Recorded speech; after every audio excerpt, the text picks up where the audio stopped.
I talked to you before we came on, and we were talking about the reality show a little bit. I was mentioning to you, and you said you haven't watched it.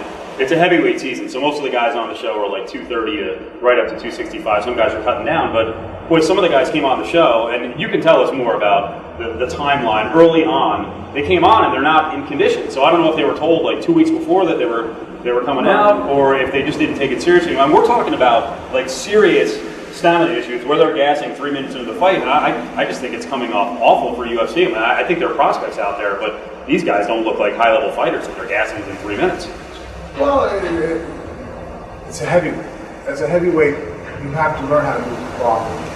It's like anything else. I can be in good shape, but if I go and run a 4.5-minute mile and push myself to my limits, I'm going to gas. So you have to know how to move properly. A lot of these heavyweights go out there and they're fighting like it's a street fight. They're trying to win in the first 30 seconds. And that's great, you got to be ready at all times.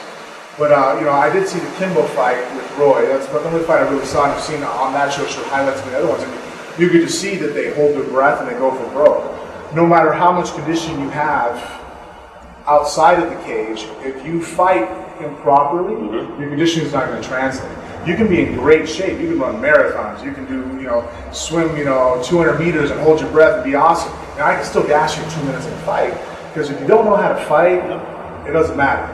You're going to hold your breath. You're going to be tense. Your blood pressure's going to skyrocket. You're going to have no economy of motion, and that's proper. Without that, you're going to gas. And that's probably what you're seeing. A lot of these guys, I mean, how long have they been training? Yep. A lot of people see it, a punch is a punch, a kick is a kick. A choke, I can learn this, I'm taking a local class, I can go be a fighter. I think people are not realizing it takes a lot to be a mixed martial artist. There's a lot of training that goes into it. Anybody who does a good crossover has usually already been a martial artist in something else at a high level. Brock, good example, doing MMA now for only 3 or 4 years, but the guy has been wrestling since he was 5, 6 years old. That's another form of martial arts. If someone's been boxing for since they were 9 years old and makes that transition over, now they just got to make the transition technically. They got to learn the techniques of our sport, but they know about one-on-one combat. Just because you play football, that's a team sport. You have no clue what it feels like to be in a one-on-one situation like that.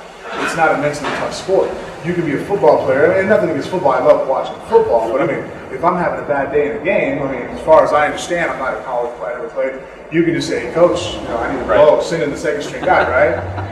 It doesn't work out the same way in fights. Well, you can take a couple of plays off too. I mean, you get hit amongst 11 guys, and that's the thing is the football guys with gas, they're throwing punches full force every single punch.